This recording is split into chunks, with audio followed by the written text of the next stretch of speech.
하나님 아버지, 오늘도 주의 은혜로요 하루를 시작하게 하시니 감사를 드립니다. 우리는 날마다 회개하고 또 복음의 증인으로 살아간다고 하지만 때때로 그리스도의 보혈의 은혜를 잊고 살아갈 때가 많이 있습니다. 오늘 하루도 주님의 그 크신 사랑과 섭리, 보혈의 은혜를 다시 한번 깨닫고 믿음으로 하루를 승리하는 우리 믿음의 성도들이 될 수 있도록 인도하여 주시옵소서. 나 자신을 살피고 또 더 나아가서는 우리 가족과 이웃과 교우들을 살피며 살아갈 때 하나님 믿음과 용기와 능력을 허락하여 주시옵소서. 사순절 새벽기도회가 이제 중간으로 접어들었습니다. 힘들고 어렵지만 이 과정 가운데 날마다 우리를 인도하시고 깨닫게 하신 하나님의 은혜를 깨달을 수 있도록 인도하여 주시옵소서. 예수 그리스도의 이름으로 간절히 기도드리옵나이다. 아멘. 오늘 말씀은 고린도전서 9장 16절부터 23절까지 있는 말씀 보시겠습니다. 고린도전서 9장 16절부터 23절까지 있는 말씀입니다. 제가 받들어 봉독해 올립니다. 내가 복음을 전할지라도 자랑할 것이 없음은 내가 부득불할 일임이라. 만일 복음을 전하지 아니하면 내게 화가 있을 것이로다. 내가 내 자의로 이것을 행하면 상을 얻으려니와 내가 자의로 아니한다 할지라도 나는 사명을 받았노라. 그런즉 내 상이 무엇이냐? 내가 복음을 전할 때에 값없이 전하고 복음으로 말미암아 내게 있는 권리를 다 쓰지 아니하는 이것이로다. 내가 모든 사람에게서 자유로우나 스스로 모든 사람에게 종이 된 것은 더 많은 사람을 얻고자 함이라. 유대인들에게 내가 유대인과 같이 된 것은 유대인들을 얻고자 하며 율법 아래에 있는 자들에게는 내가 율법 아래에 있지 아니하나 율법 아래에 있는 자같이 된 것은 율법 아래에 있는 자들을 얻고자 하며 율법 없는 자에게는 내가 하나님께는 율법 없는 자가 아니요 도리어 그리스도의 율법 아래에 있는 자이나 율법 없는 자와 같이 된 것은 율법 없는 자들을 얻고자 함이라. 약한 자들에게 내가 약한 자와 같이 된 것은 약한 자들을 얻고자 하며 내가 여러 사람에게 여러 모습이 된 것은 아무쪼록 몇 사람이라도 구원하고자 함이니 내가 복음을 위하여 모든 것을 행함은 복음에 참여하고자 함이라. 아멘. 우리가 신앙생활하는 데 있어서 경건하고 거룩한 모습이 아름답고 좋습니다. 거룩하고 경건하면서도 예의 바른 사람을 우리는 더 좋아하고 존경합니다. 예의도 바르지만 많은 사람에게 유익을 주고 덕을 세우는 사람을 더 우리는 가까이 대하며 더욱 존경합니다. 덕을 끼치는 사람도 좋지만 다른 사람을 세워주고 또 디딤돌이 되어주는 그런 삶을 살아가는 사람을 우리는 더 존경합니다. 가장 우리에게 좋은 사람은 그런 모든 인격을 갖추면서도 다른 사람을 살리는 사람입니다. 예수 그리스도의 사람은 살리는 사람입니다. 세상도 죽이는 사람, 복수하는 사람은 세상의 삶 중에서도 가장 저속한 사람의 살아가는 인격의 모습입니다. 우리가 살리는 사람이라고 할 때 몇 가지 단계가 있습니다. 먼저는 우리는 이렇게 흔히 말합니다. 분위기를 살린다, 이렇게 표현하기도 합니다. 또는 다른 사람에게는 길을 살려준다, 이런 표현을 씁니다. 길을 살려주거나 용기를 북돋아주거나 아니면 분위기를 살리는 것이 첫 번째 단계일 것입니다.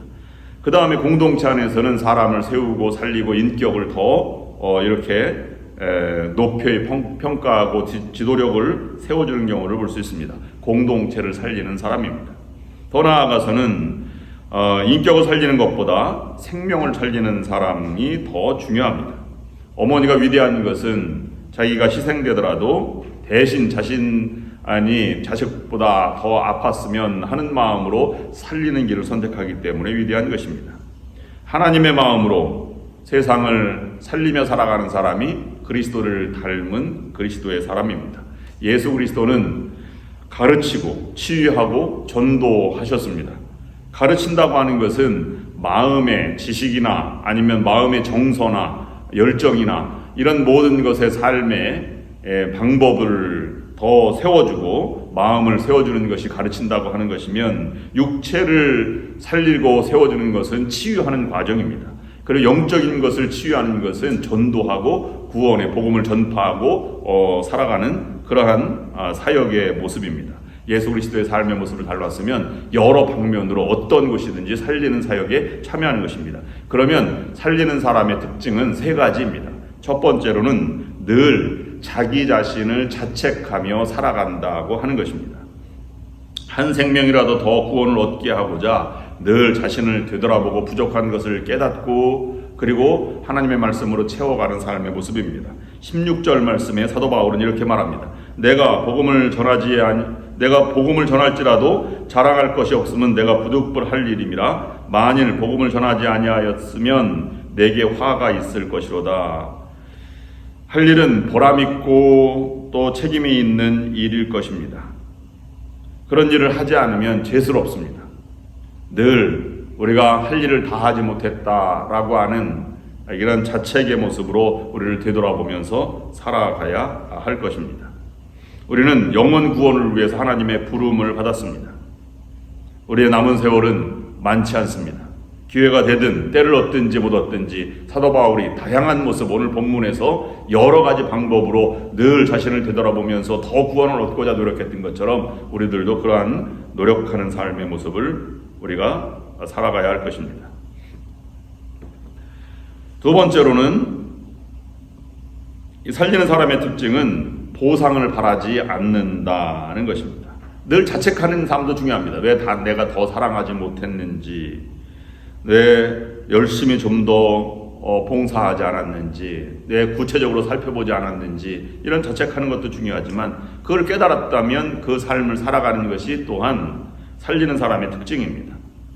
그것은 보상을 바라지 않는 삶을 우리는 다른 사람으로, 다른 의미로 하나님이 의롭게 칭하였다, 의인이라고 부르는데, 의인의 이 칭함 말고 삶의 모습 보면 의인들은 보상을 바라지 않고 옳은 일을 향해서 나아가는 사람입니다. 그래서 의인, 나라와 민족을 위해서 살아간 사람을 의로운 자, 의인 또는 애국자 또는 열사, 이런 표현으로 쓰입니다. 그러므로 쓰임받는 것으로 족한 삶이 세상을 살리고 생명을 살리는 그리스도의 사람의 특징입니다. 거기에 감격을 느끼는 사람일 것입니다. 17절 말씀에 사도 바울은 이렇게 말합니다. 내가 내 자의로 이것을 행하면 상을 얻으려니와 내가 자의로 아니한다 할지라도 나는 사명을 받았노라. 상과 아니면 보상, 이런 것은 하나님이 주시는 것이지만 그렇지 않다고 하더라도 이 삶을 종으로 순수하게 받아들이며 사명의 삶을 살아간다고 하는 것입니다. 내가 얼마나 복음 전하는 일에 최선을 다하고 보상이 있지 않아도 내가 의로운 일에 또는 하나님 나라를 위해서 얼마나 수고했는지, 내 시간을 들여서 얼마나 쪼개서 사용하고 헌신했는지, 내가 얼마나 내 삶의 일부를 쪼개서 드렸는지, 얼마나 열정적으로 했는지, 이런 하나님의 뜻을 세우려고 얼마나 부단히 노력했는지, 이런 것을 늘 바라보고 살아가야 할 것입니다. 오하이오주의 신시내티에 있는 비냐드 교회가 출발하였는데요. 급성장한 교회로 이 비냐드 운동이 출발점이 된 그런 교회이기도 합니다. 거기에 유명한 운동의 이 모티브가 하나 있는데 220라는 전략이었습니다. 섬김을 통한 전도라고 하는데 이 220의 요약은 그것입니다. 한 달에 2번, 그 다음에 20불 사용해서 복음을 위해서 내 삶을 헌신한다는 운동입니다. 그러면 한 달에 2번 정도는 어느 곳에나 자기가 섬기는 사역에 들어가는 것입니다. 그래서 구체적으로 가이드라인을 정해 주었는데요. 세차장에서 서 있다가 세차비가 코인 그 주차가 다 된 사람들에게 그가 오지 않았으면 벌금 내지 않도록 동전을 넣어주는 작업. 그 다음에 도서관 책 반납하는 곳에 서 있다가 늦은 이 반납자들의 벌금을 대신 내주는 사람, 이런 등등, 아니면 커피를 무료 배달하거나 세차를 해주거나 이렇게 도와주는 사람입니다. 그래서 많이 도움받는 사람이 왜 그러세요? 라고 말하면 예수님이 너무 예수님을 사랑해서 나는 이 일을 합니다 라고만 말하고, 그 교회를 소개시켜 주세요 라고 말하면 가까이 있는 교회를 소개시켜주는 그런 정도의 운동을 해나가는 것입니다. 그런 정도로 보면 굉장히 많은 반향을 일으켰고, 누구나 20불 이상, 2번 이상, 2시간 또는 이렇게 해나가는 것이 어렵지 않다고 생각해서 많이 동참하게 되었다는 것입니다. 보상을 바라지 않고 한다는데 사람은 진정한 감격과 은혜를 받고 또는 많은 보람을 느낀다고 하는 사실을 우리가 깨달아야 할 것입니다. 우리 믿음의 삶도 이와 같은 것에서 출발하는 것입니다. 보상을 바라지 않는 삶이 살리는 사람, 길을 세워주거나 생명을 살리는 사람의 특징이 있는 것입니다.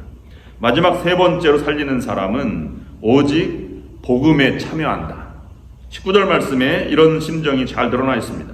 내가 모든 사람에게 자유로우나 스스로 모든 사람에게 종이 된 것은 더 많은 사람을 얻고자 함이라.